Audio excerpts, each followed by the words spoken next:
your humanitarian broadcaster.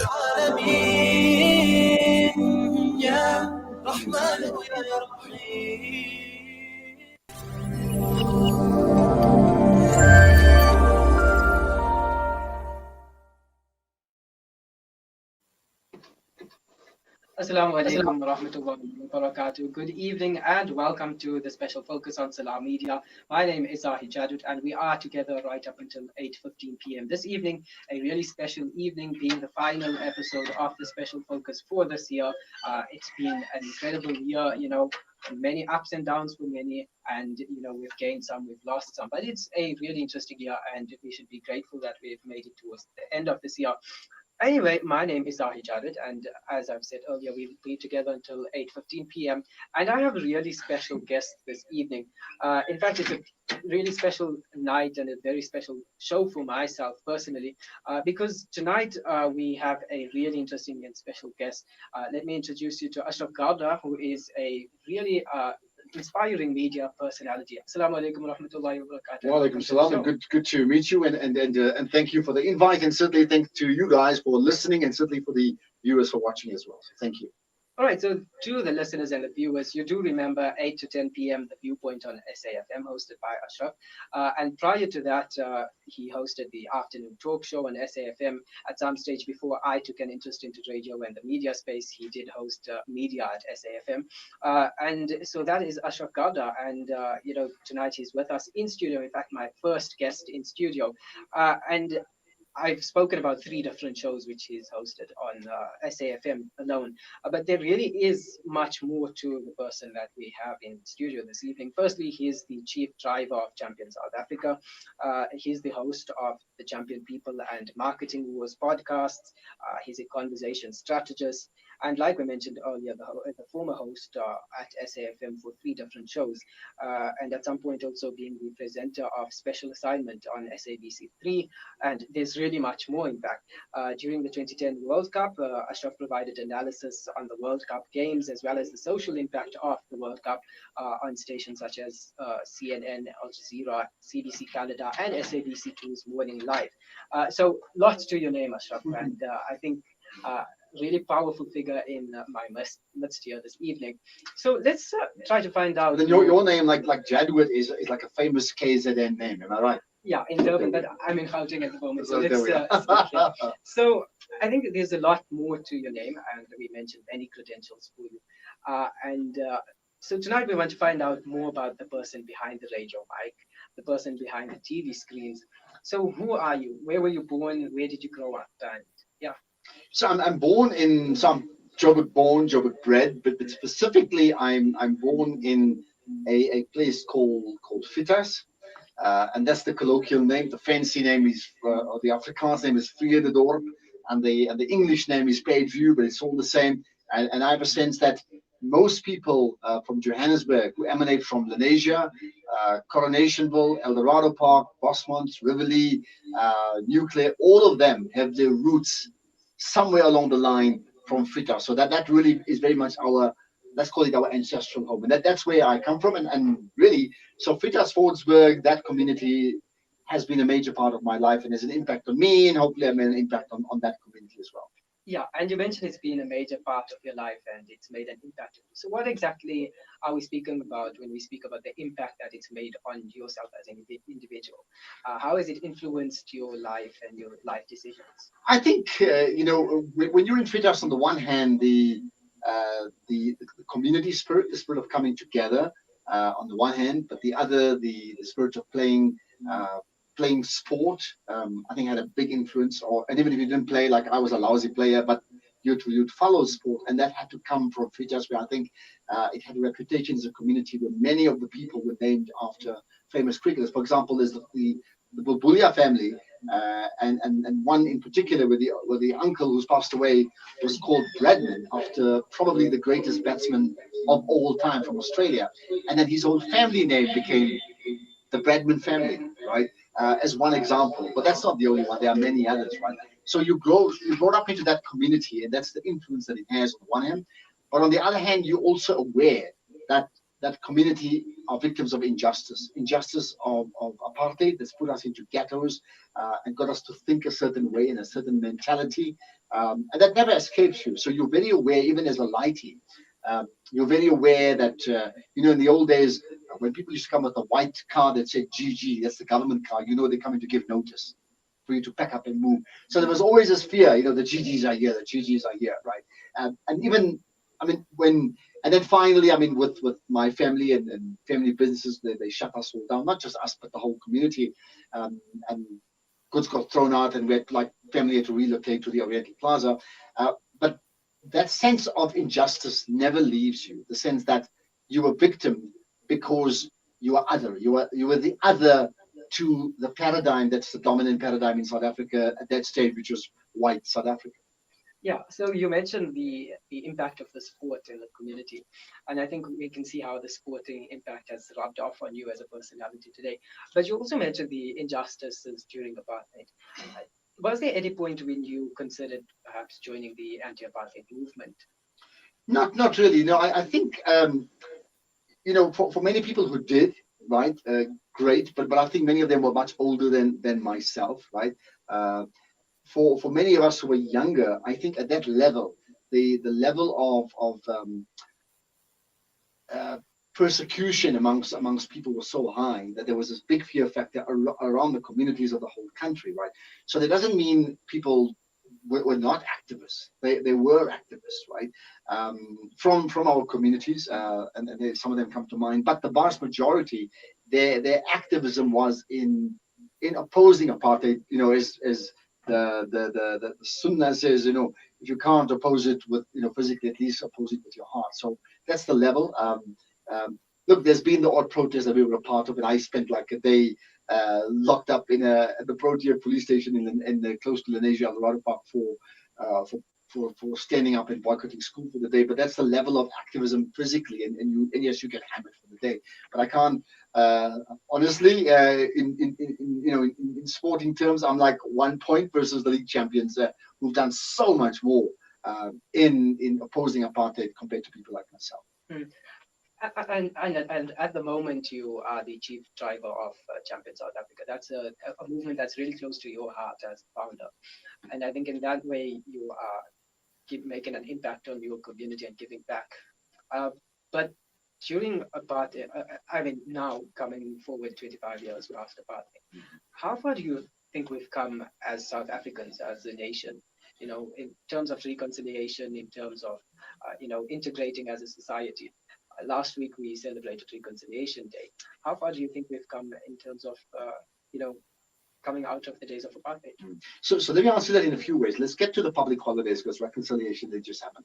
I have this feeling that when important dates are created and public holidays are made for important dates like Reconciliation Day, in fact the impact is even less. Okay, so Reconciliation Day, Youth Day, June 16, Human Rights Day, March 21st, Heritage Day, September 24. It becomes a holiday by and large. Many people go shopping, or they're chilling, or they're flying. Okay, I'm of the opinion what should be happening on those days is people need to go to work, have normal days, go to work on those normal days. Freedom Day, I've forgotten, of course, April 27. Get to work, and in the work environment, have programs that would link to what those days are all about. What happens now? They're public holidays, so they're very much chill days for the vast majority of the population. And those that have rallies from governments to the political parties, my sense is they are grounds for massive party politicization. So it's point scoring. They hardly ever speak to the national psyche, and therefore they miss the point. Okay, that's the one thing. In answer to the broader question, I think we mustn't be too hard on us as South Africans. I think we've achieved a lot in a quarter of a century, right? In terms of where we were, let's say even before 1990, and to where we are now. But there are some cracks, and I think some of the fundamental cracks are the issue of voting, and therefore having the right to vote doesn't necessarily guarantee you, let's call it an economic franchise. So you're disenfranchised voting wise, but also disenfranchised economically. So the voting sorted out the voting part, but economic disparities exist and still exist and are massive till today. And whereas, and I don't necessarily buy the very popular narrative that it's only because white South Africans are selfish. I think it's well documented, even if I have to quote the ruling party. A lot of the problems have occurred from really twofold. I think one has been the issues of playing the BEE card completely wrong, where broad-based economic empowerment has actually been narrow-based economic empowerment to an elite few, and it has cost the country big time. Then coupled with that is partisanship, partisanship, where decisions have been made based upon what's in the party interest and not what's in the country's interest. And the third one, of course, is rampant corruption, right? And that has robbed the majority of people big time. Now, part of that, of course, on top of that, has also been, yes, I think white South Africa, big business, many of them have paid lip service to transformation, and therefore we're having this transformation debate even now, which we should not be having, right? And all those are problems, and therefore, as a result of that, you find 25 or a quarter century into democracy, the issues of like, okay, I can vote, but how has my life changed? Hasn't quite happened the way it should happen, and therefore there's a growing disenchantment from people, and I understand that. And the reality is that disenchantment is very much a call across racial lines, and therefore that encourages us looking at each other and making comparative notes in the way apartheid wanted us to do. So it does that, and then yes, you get political parties who fuel that narrative, right? Sadly so, who want us to constantly look at, I'm whiter than you, or I'm blacker than you, so I'm better than you now, and that's apartheid speak. Okay, so I think that's a huge problem, and we're probably not going to resolve that now unless there's a complete buy-in from everybody that ultimately the agenda has got to be what's in the interest of South Africa, as opposed to what's in the interest of political parties, and I mean in this case all the political parties. There's not one of them that really escapes this narrative of being very narrow and convenient and expedient in what they do. Yeah, and we'll get to that discussion around leadership, etc., a little later on in the discussion. But since we are speaking about the effect of apartheid, it's something we touched on. There is severe inequality that exists within our society at the moment, and of course, apartheid is to blame because of the way the country was structured and the way people were segregated, and so the impact of that still lasts 25 years on. But a lot of the time, I think amongst the younger generation, there's been a feeling that capitalism is also to blame for this and to perpetuate the inequalities that exist. Do you think this might be the case, and should we restructure the entire economy and the way we function as a society? I think yes. I mean, here's the bottom line to it. And for those that knock capitalism as they should knock them, can't also praise socialism as if that's the only solution. There are many different isms, and I don't think there's a single country at the moment that's got a system that's working well, right? But I'm of the opinion that we need to borrow what's good, certain aspects of capitalism that are useful. I think the aspect of self-realization, I think, is important, and self-motivation, versus the other part of socialism, which is being very communal in terms of what's right for everybody. I think that's really important, right? But there's a lot that's in between that's not being done. So, I wouldn't say everything must be dismantled in one day. Like, you can't just knock down an edifice and expect it to give birth tomorrow. But I also don't think it can be on a never-never basis. And if we've seen with COVID-19 right now, how vulnerable the world is, no matter what systems they practice, everyone is vulnerable. So yes, I'm certainly for a middle system, and maybe while we're on that point, I mean, I come from an Islamic background, and I'm no expert in Islamic economics, but what I am aware of a little bit of is that the Islamic economics sort of should put smack bang between those two. And what I'm particularly concerned from a Muslim point of view is and I'm not an economist, is why hasn't those solutions been popularized more than it has? Meaning, it doesn't matter what it's called, right? For example, if we're talking COVID-19 now, we're looking for vaccines. People wouldn't care what the name of the vaccine is.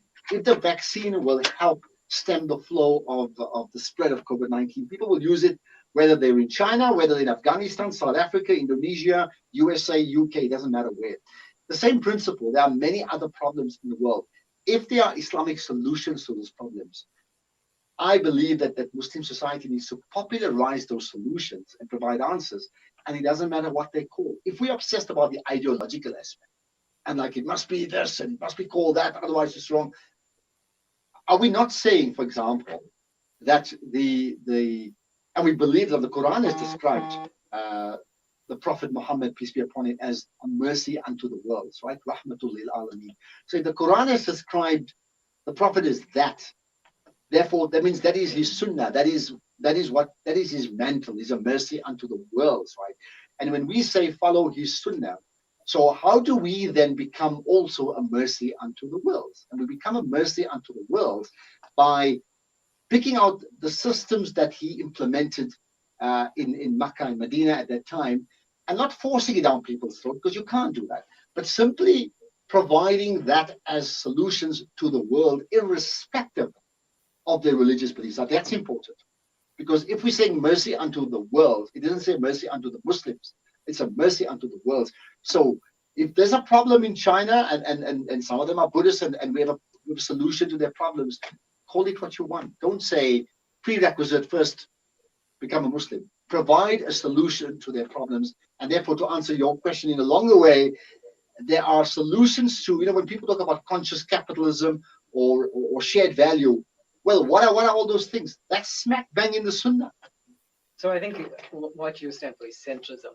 A balance between the two. It's not too extreme in socialism. It's not too extreme in capitalism.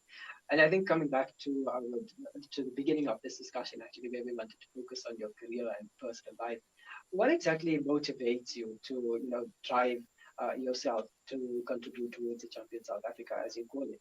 So now I think what motivates me is a personal mission for Champion. Well, when I speak me and Champion South Africa interchangeably, right? So it's the goal of moving South Africa from a mid-table nation to a champion nation. Now, what am I saying? And that's the goal of Champion South Africa, and therefore that becomes my goal. So my goal is to build champions, to be a champion builder, so that we can find the champion builders that will build a nation, right? What drives that, I think, is exactly your point up front. 25, 26 years into democracy, we stand to lose the incredible gains made in our country. And we don't have to be politicians to make a difference in our country and to make an impact in our country. And if we believe, as I believe, that I stand under my flag with great pride, okay, with many of the things we've achieved, and even if we're not the best nation in the world, I stand under my flag and wanting to achieve for my country, then Champion South Africa as a movement is just that. It's a manifestation of individual aspirations to say, when South Africa wins, you win. So when you win, South Africa wins. So if you want to win for yourself, then make sure your country wins, right? And therefore, understand this. Like, let's take yourself as a young South African talk show, 17-year-old talk show, is doing fantastic work. When you achieve for yourself and for Salam Media, at the same time, you also are upping the level of the entire country by doing just that. So, in fact, when you win, South Africa wins as well. And that connection between your victory and South Africa's victory is important. And that, for me, is something I feel strongly about. Yeah, so I think that's where we connect between, your drive to build Champion South Africa and, fixing the issues that are prevalent in our society, unfortunately, the issues that are prevalent. But now let's come to your career. Let's discuss career. Why media? How did you end up in the radio space? You know that usual story about it happened quite by accident. Well, it did happen quite by accident, okay? So I never planned to be in the media business. In fact, I was in the fashion fabric industry, and then we had a curtain manufacturing company as a family, and I did all those things, so another whole life, okay? But I got into formal media, and I'm going to jump the gun and tell you how, which was at 5FM. And I think I was on like 34, 35. So in fact, I got in like 10 years later than I should have. So you got like a massive head start over me, right? How did I get there? Well, one, I didn't plan for it, okay? But I always had an interest in media. And I think the media interest was fueled by the Fitas community, with healthy discourse amongst family people, amongst friends, people on the outside, listening, watching what they do. And it must influence on you, right? I do come from a family, right? Between my uncles, who, although never got into formal media because apartheid didn't allow that, honestly speaking, they were all very, very good orators, a whole lot of them, right? Ibrahim Garda, the late Ibrahim Garda, my uncle Yusuf Garda, who's living, my other uncle Rashid Garda. These are three who've passed. Two of them have passed away. They were all very, very good orators, but they're not the only ones. There's like another 5 or 6, many others. So I think the influence of being good speakers was there without getting into that space. How I actually got in was quite ridiculous. Community radio just opened up, right? That is the first point. Point 2 was I was the chairperson of a soccer club called Homestead Park in the Greater Mayfair area. And point 3, I had a developing interest in media, probably because I was a consumer of media, a listener, right? But I wasn't a practitioner. And what then happened was a radio station called Radio Al-Zahir, right? Which then became The Voice. So I'll talk about the two interchangeably. I called them, not to present for them. I called them to say there's a cup final for lighties, for kids taking place at the Mayfair soccer grounds on the weekend. And you know, kids never get mentioned on mainstream media. So just think back to like 96. There was no mainstream. It was mainstream media or nothing, right? And I said, you know, kids will never get their names mentioned on air. So why don't you cover the local soccer tournament, preview the tournament, interview people, and then on the day talk about them and talk about the under 6s and the under 10s of the different clubs, Homestead Park, Tigers, Fordsburg City, whatever they are, right? And then parents will tune in because they're going to be talking about their own kids, right? And when they tune in, and that station was only like a month old at that time, I said, then it's up to you to hold those listeners after that. So if you do it for the one-off event, I'll deliver the one-off event to you. And you will then find a way to hold on to those parents as a new radio station. But when I did that, it wasn't for me presenting. It was me as the PR person for my soccer club, suggesting that's what they should be doing, okay? And they said, fine, let's do it. And they said, well, who should we get hold of? And I suggested they speak to, you know, the Club X and Club Y and this person, that person. And that was all cool and it was done. And on the day before the interviews on the Saturday, they called me to say, so the plan was they were going to do the interviews, okay? On the day before, they said, we have a problem. So what's the problem? So, you know what? None of us can talk sport here. We can talk like community-based stuff and politics and Islamic issues, but we can't talk sport. Do you think you can do the interview? Okay. So I got 1 day notice to speak to 7 people for the first time in one sitting, 7 in one interview. And as I started speaking, I remember the station manager, the co-station manager of The Voice, Radio Adayr at the time, I think Zahid Jadwat, putting up a sign sort of through the window as we're looking at now, like, you know, as the technical guy can communicate, and had something like, your enthusiasm is infectious. Welcome aboard. Bottom line to that story, that was the entree into broadcasting, and I have not stopped being on air since then, thank goodness. That's the long and short story. So how quirky it happens. Got in there, then got into The Voice, did that for about 1.5 years. Then I was getting feedback from people to say, you know what, you're really good at this thing. You need to crack it mainstream, right? And then did short courses in media with a broadcasting slant, not written media, broadcasting slant, and then got the opportunity at 5FM around 98. I know that. So that's when I got on there. And I got paid to actually talk, which was a massive thrill considering that was never part of the agenda.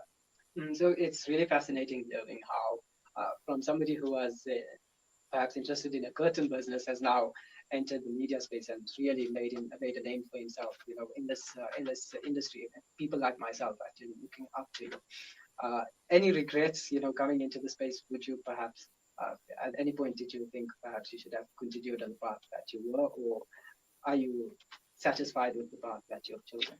No, I think the regret was that I probably should have done it 10 years earlier, if anything, because who knows what more I would have done and achieved around that, okay? But I know I achieved much, right? So that probably was it. No, the regret not being in the fashion fabric industry, absolutely not. I think it's very clear that was an exercise in being opportunistic, which my wife and I ran, and then before that my family. But does that mean that was your purpose? That was your mission? The purpose was to pay the bills, right? When you're on air and you understand there's a different impact you make, it's worth far more than money. You know you touch people's lives. And let me give you an example, because you may ask me, what was the most significant thing that you've done in all the things in media. And the answer, people want you to throw a whole lot of names. Now, I know you had Tuli Madonsela the other day, and one can easily say about interviewing her, but that's not the point. This is my answer, because it encapsulates the impact of media. Once I had to do a broadcast for SAFM in Langa Township in the Western Cape. And as often I do, I was on Twitter and like tweeting like, hey, I'll be there in Langa. If you're around, come and say hi at the town hall. Okay. And while we were there, there's a person who messaged me via Twitter or probably via email to say, I'm outside the town hall. You said you're going to be here. I don't see you. I demand. He used the words, I demand to see you. Okay. Now, I did not take it as a threat. I just understood that he was a loyal listener, that I'd impacted on his life, and he wanted to meet me. And when I got a chance to come out of the hall, I got out and I met him. And he then was grateful to meet me, but he also had a series of problems around his own home in Langa that was not getting resolved. And there and then, in that moment, he made me understand that my role was like an MP. My role was like his member of parliament, his local representative. And when you're on air on a national platform, you are the local representative of everybody around the whole country. So if you ask me, therefore, what is the most significant interview you've done? That's the one for me. It sounds insignificant because I never interviewed the person, but it was the impact that I made to him. And therefore, even as I talk now, whenever I talk, I always think about the people that we're impacting right now. And that ability to influence thoughts and to fix up problems using the medium of radio and television, I think is a hell of a privilege that needs to be appreciated. Yeah, and earlier on in the previous question, you mentioned healthy discourse, which was existent in your community as you grew up. Do you think this healthy discourse actually exists today, be it in the media space, be it in an intellectual level, on radio, wherever it may be? Do you think this healthy discourse actually exists today? I think it does. I think by and large it does, right? But with everything, there's healthy discourse, there's also unhealthy discourse. There's great Twitter conversations, there's Twitter trolls, there's Twitter threats that people do, and you can see they ought to just knock people.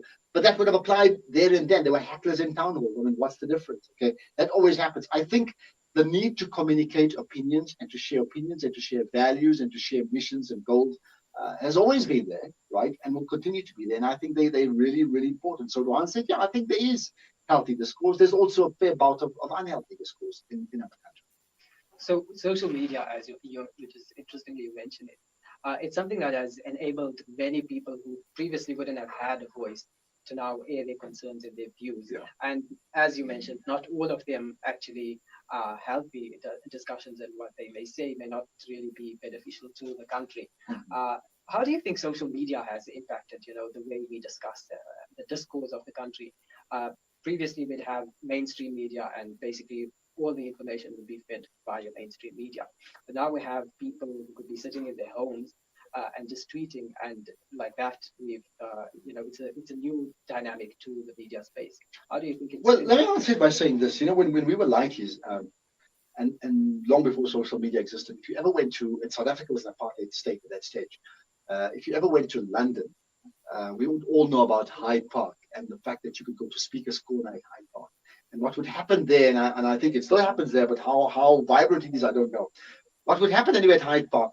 On a Sunday, you go to Speaker's Corner, which is at the park, at this massive park, and anybody gets up, puts up a soapbox and talks and speaks for half an hour, 1 hour. So in fact, what would happen? You would get, like, on a given Sunday, maybe 500 different people on their soapbox talking, whether the issues were South Africa, whether the issues were Saudi Arabia, Iran, the USA, Australia, Aborigines, it doesn't matter what. There was no agenda. You just get up, you talk, and you are governed by people listening to you. If people don't want to listen to you, they'll walk away. Nobody could heckle you. Nobody could stop you. You could say what you wanted. And we were told even before to say, like, look at how vibrant Speaker's Corner is. What a democracy in action that is, right? So when I finally went there, I mean, I remember spending the discussions around the West Indians and the Caribbean and what happened there, and how the people from the Caribbean came to the US, to the UK, and it was fascinating. And they could say what they wanted. And it was like a hell of a privilege to be able to voice your opinion, right? And that could never happen in our country. So I'm giving it an image of Speaker's Corner at Hyde Park, and hopefully some of the older people would understand it.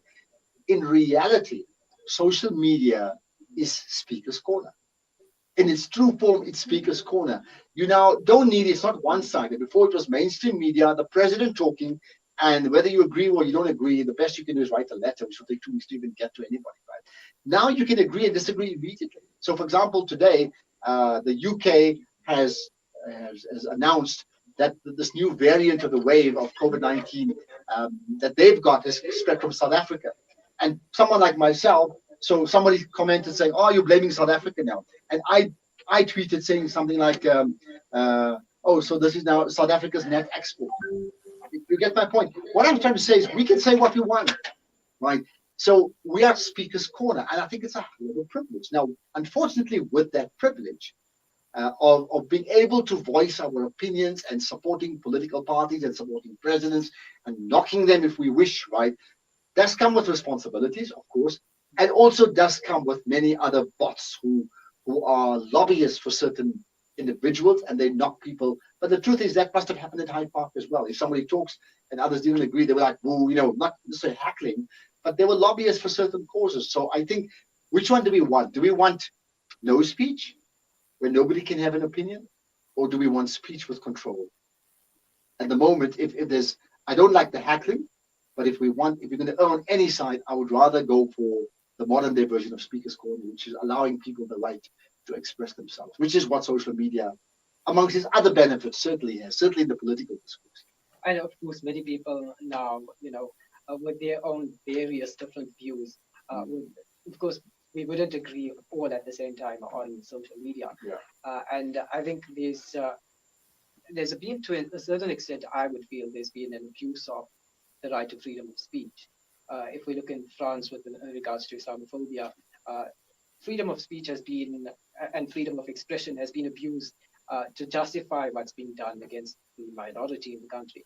And if similarly we could use a similar situation here in South Africa with certain people who, have that racist mindset, and unfortunately it becomes ugly, and it does, get the tensions do rise when it comes and makes its way onto social media. So where do we draw this line when it comes to social media and freedom of speech?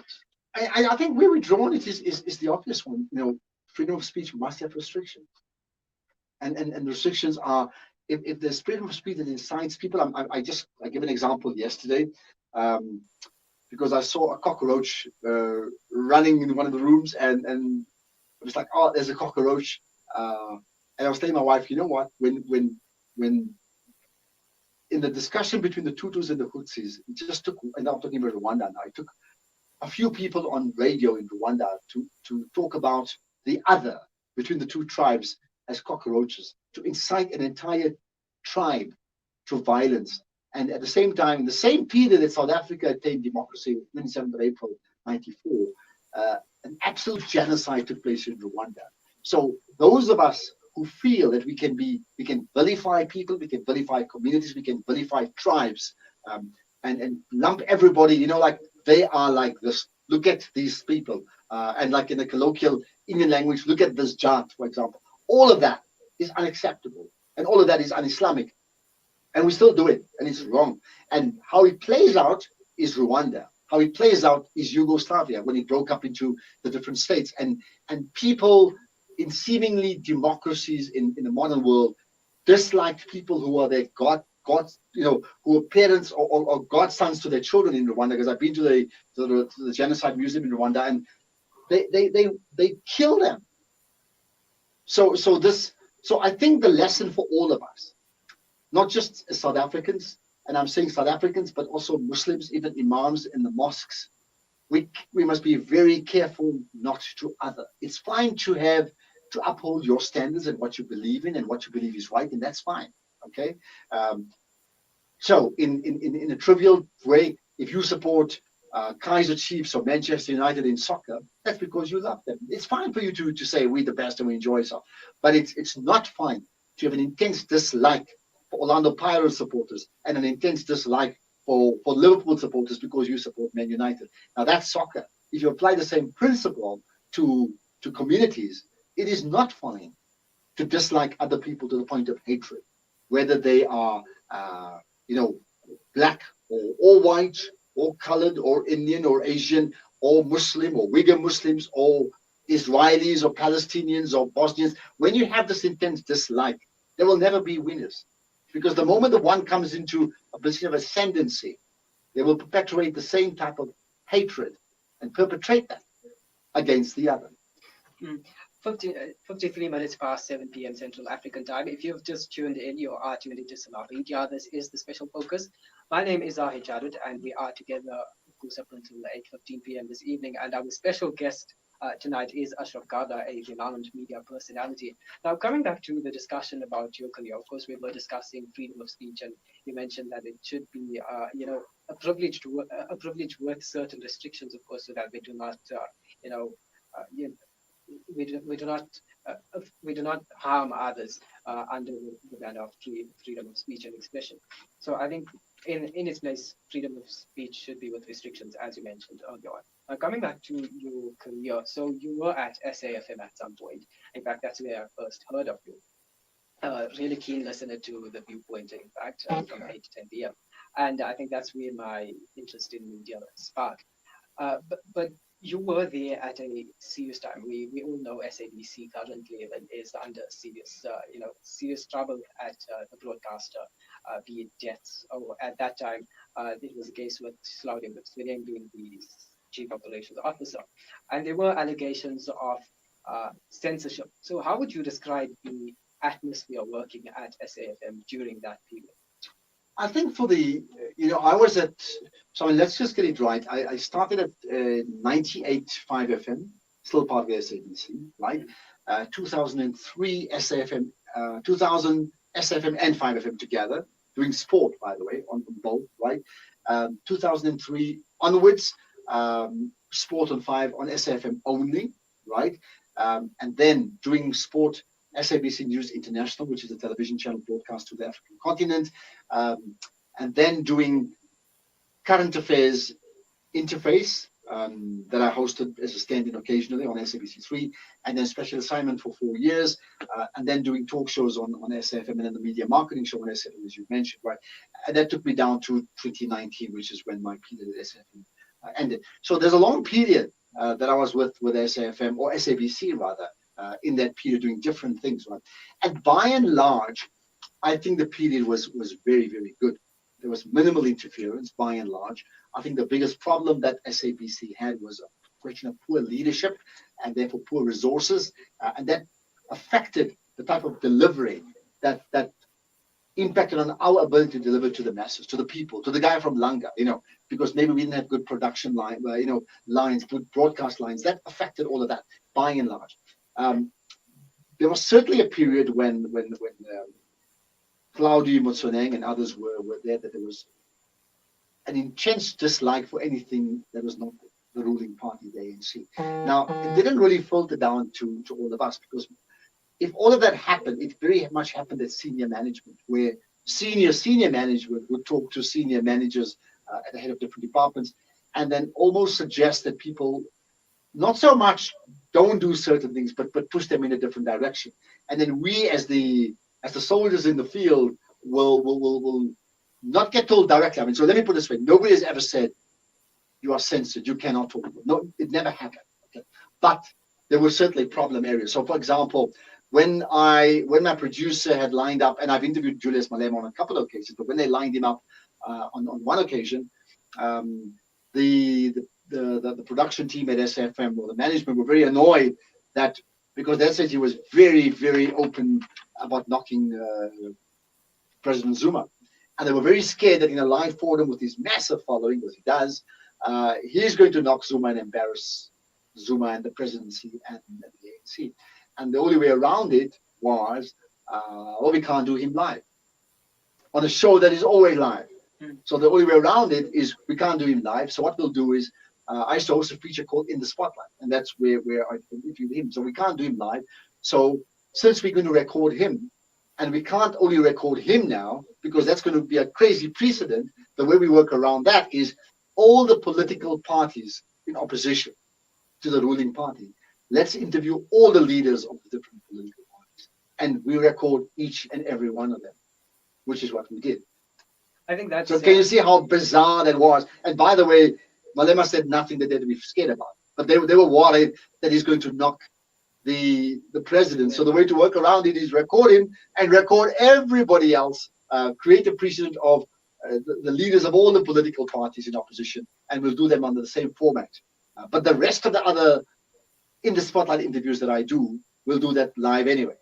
So that's one example. Absolutely, well, it didn't affect the career, but certainly affected the it affected the whole persona, because you want to be able to do what you want in the moment, and suddenly you're recording something and you know it's wrong, and you also know you can't do much about it. So maybe you're in Afrikaans, maybe you're the mucho, maybe you should make a big noise about it. And of course we make a noise at a certain level within studio, but yeah, we raise a flag and go to the CEO. I accept that fact, right? And that's wrong. Then there were other periods where if a person was calling in to the radios, and this is all before that whole investigation into censorship. So by and large, all these things were was confirmed that in the investigations, not so much the detail, because I didn't testify. I was told freelancers shouldn't testify because we were thinking about saying something. So freelancers will get fired immediately, which, as you know, is what happened. Most of the freelancers' contracts were just not renewed. So only the permanent staff in that group of 8 basically went public with their own testimonies and stood up so they couldn't be fined. And I also requested, I'm happy to say something like, just hold it for the moment. And that never happened, right? I mean, there were certainly periods where you'd interview someone and you get a caller calling in and the caller's knocking the president or knocking the ANC. And and this is all in the last couple of years, you'd very gently get the production heads like, no, move away from the ANC. I mean, you'd get speakers to your, people who know production on air. You'd get headphones as a presenter, and you can get the producers talking through the mic on radio and TV. You know what? Move away from the ANC. Let them talk about something else. Did I like it? Definitely didn't like it. It was terrible. Yeah, and it's really interesting, how you navigated through that time, that period where there was a certain level of censorship. And of course, you mentioned it didn't really filter down to the bottom, but it did impact you in one way or the other. And speaking of renewal of contracts, so for the listeners who might not be aware, in the media space, it's based on contracts. And at the end, was it 2019, end of March last year, I think, that's when your contract expired at SAFM. And for whatever reason, it wasn't renewed. How did you feel at that point when it wasn't renewed? Was it something did you feel, okay, it's time to move forward? Or did you have a longing to continue with what you were doing at SAFM? I think the answer was twofold. I think the last 2 years of my period on air were the 2 most difficult years that I experienced on air because of massive management problems within SAFM, not SABC, SAFM, as a satellite of the broader SABC, and production problems within the shows that I was presenting. And that undermined my ability to deliver, in my opinion. Okay, so they were the 2 most difficult years. But every year your contract gets negotiated and extended, and it's been going on for years. And I know the worth that I certainly felt. I know the worth that I brought to the station, and I certainly believe that management knew the worth, and so did the others. So come March that year, and I was told by the acting station manager that, look, your contract comes up, and we're not going to renew. Basically, we're out of here. It was a shock. I think if I'd quit on my own, it would be easier, like most other people. And I think you do leave with a sense of bitterness, and I'm not going to shy away from that. You leave with a sense of bitterness. Like the point that I felt is I was shafted. I was shafted out, not for my ability, because I had no doubt at that stage that it was nothing to do with my ability and the impact that I can make. There was a reason, and what the reasons are, I don't know, so don't ask me. That somebody felt that I had to go, because if it was not that, I would have been offered another show. Say, okay, maybe not this show, but can you do something else, or can we do whatever? That never happened. So it was literally a case of like, walk the plank, goodbye. We have no place for you anymore, right? So no, there was a sense of disillusionment about that. There was a sense of that I was being shafted. There was a sense of being unfair and unjustly treated. I did contemplate, I must tell you, challenging them. I took lots of advice from many people about it because I felt that it was unjust. And by nature, I'm one who wants to uphold justice. But I was advised by many people to say, honestly speaking, you're up against an organization with a lot of money, and they're going to ride this thing, and you're going to lose track of your own focus, and you're going to close doors. And whether I was right or wrong, you still think about it. And I then decided to just drop it and pursue other means as a result of that. I think what has happened, what I was hoping was to do a lot more freelance work on air with other channels and stations. It hasn't quite worked out the way I had hoped. And yeah, that's where I am now. Yeah, let me just remind the listeners and the viewers as well that if you'd like to interact and engage with us this evening, you can certainly do so. We look forward to that. Of course, you can find us on Twitter at Salam Media, at Zahid Jadwat, and my guest as well is on Twitter. I'm very active on Twitter as well, at Ashraf Garda. Please don't forget to use the hashtag, the special focus. We certainly do look forward to hearing from you this evening. We have a few minutes remaining. I think time has really gone quite fast, and we've just begun the discussion. There's much more I would have personally loved to venture off into in this discussion. But let's speak about the leadership of the country. Leadership in terms of religious leadership, civil leadership, and political leadership. And speaking of political leadership, you mentioned you spoke to Julius Malema earlier many times in your career. But I'll get to that question just after you respond to the question about what do you make of the leadership in South Africa at the moment? I think so. For the purpose of this, we wouldn't divide it between those in government and those outside of government. I mean, it's just leadership of the political parties. I think we have a serious problem across the board. There are so few political leaders that inspire. And in the history of the world, when leaders inspire, they cause movement. They shift people from a certain lower level to a higher level. It's not happening. I mean, there could be some individuals within political parties. And don't ask me for names because I can't think of them. I'm battling. But there can be individuals. But by and large, they're all plugged into a political system. And the way South Africa's politics works is if someone is really good as an activist and becomes a politician, for them to make headway in their political parties, they have to get branch support. Not popular support, branch support. Means paid up members of that particular political party. And for them to get branch support and retain branch support, it means they then have to toe a certain party line. And that stays with them for the rest of their lives, which means the higher they go, the less they are of themselves. And the more they are, in effect, a product of the system that they bought into. It doesn't make them bad. It just makes them less individual, right? Now, I think to a large degree, many of our politicians, good politicians who are plugged into all the political parties, suffer from that. And at this point in time, I think for many people, if you ask them which political party to vote for in the next election, many people are battling. They are absolutely struggling with that. And that's a huge, huge problem. So I think there's a problem there. There's also problems with business leadership. I think business needs to do a lot more. I think certainly white business needs to play a bigger role in accelerating transformation.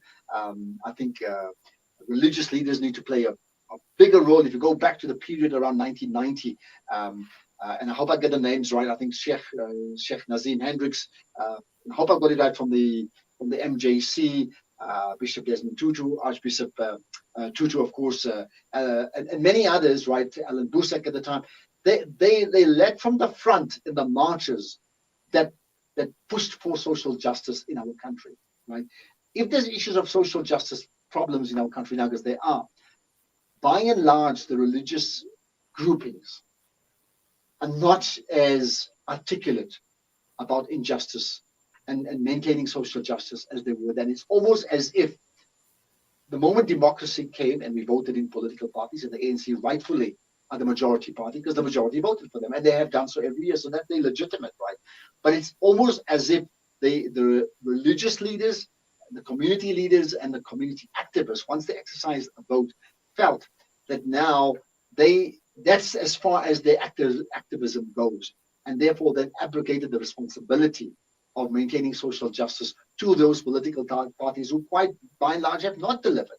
When you get a situation now, the Solidarity Fund, which is a fantastic fundraiser around COVID-19, and I have to declare interest in the sense that I moderated their briefing last week, right? And they've given away the 237 million rands now for the first deposit for the vaccine. That's great, but the question is, government needed an NGO to give them the money. Where's the government's money? It's a serious problem. So the question that I tweeted today: what would South Africa be like today if there were no NGOs, no NPOs, no civil or civic activism? It was nothing of that sort. And we left everything to political parties. Where would South Africa be today? Or where would those political parties be today? I think corruption is a really a major role player in terms of that, in terms of the lack of funds on behalf of government. But you also speak about lack of inspiration coming from the energy towards the population by political representatives. And you speak about them, many of them preferring to, well, not most of them, but many of them preferring to toe the party line and put the party first instead of the country first. How do you think this will ripple out in terms of the discontentment on the ground amongst the electorate? I think you put the question as if it's a scenario as to what may happen, but the fact is it's happened already. There's massive discontent around our country, right?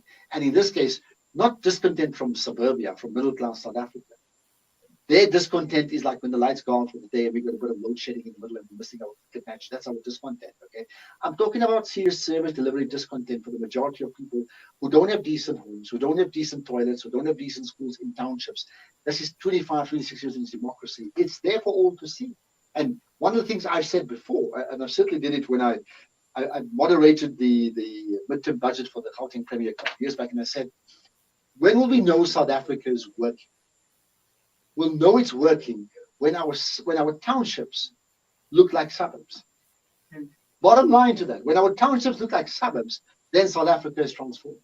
And if we were to continue with the current trends, do you think that's achievable at all? And at this point in time, no. I mean, really, the gains are very, very minuscule, sadly so. And something therefore dramatic has to happen. And this is the point. You have people on the left of center who are agitating for more radical change. And they will get bigger support so long as the center, and in this case, the center is the ruling party, does not do what it's supposed to be doing, which is, to borrow their phrase, create a better life for all. They're not doing that. And one would, of course, question why, how is the ruling party and whoever's responsible in government failing to deliver upon their mandate? And that's another discussion for another time. But it has exposed the political landscape to, to certain individuals, such as, individuals on the left, extreme left, radical people, radical parties, taking advantage of the issues which are affecting the country.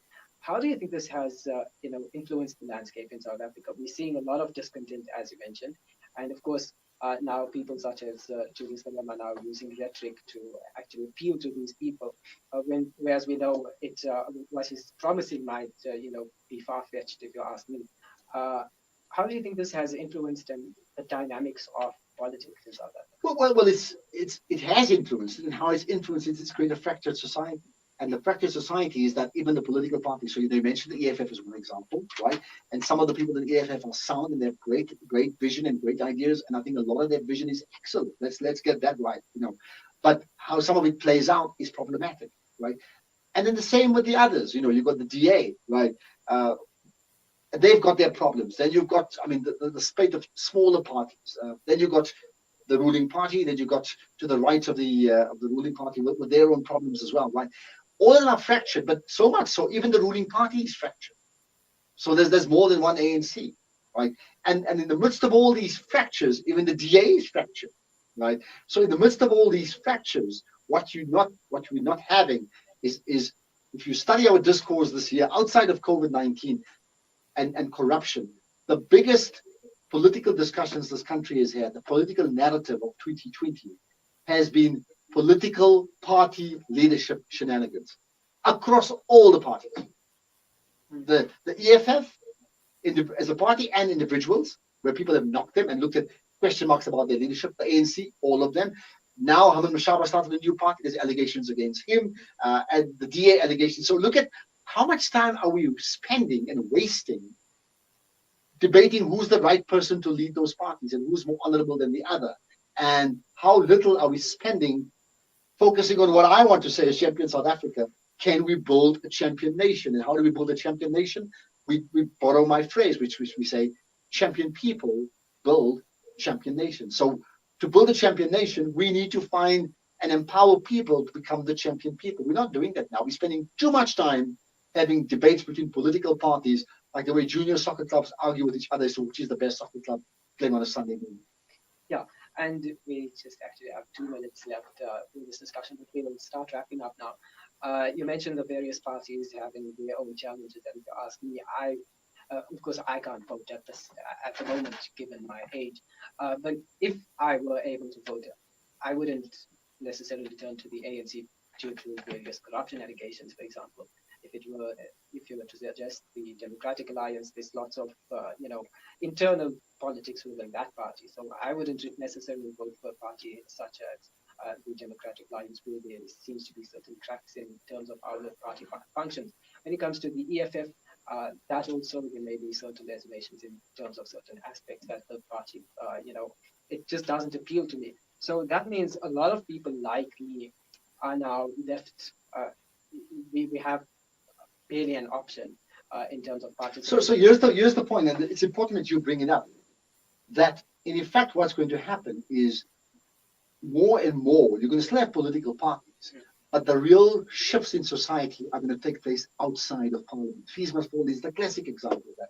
The leadership of the country is going to come from the outside, and the political parties, all of them that you mentioned, are going to be forced to adopt popular ideologies to justify fees must fall is one, roads must fall, which is an anti-colonial reaction. Where did that come from? It's come from outside the political space.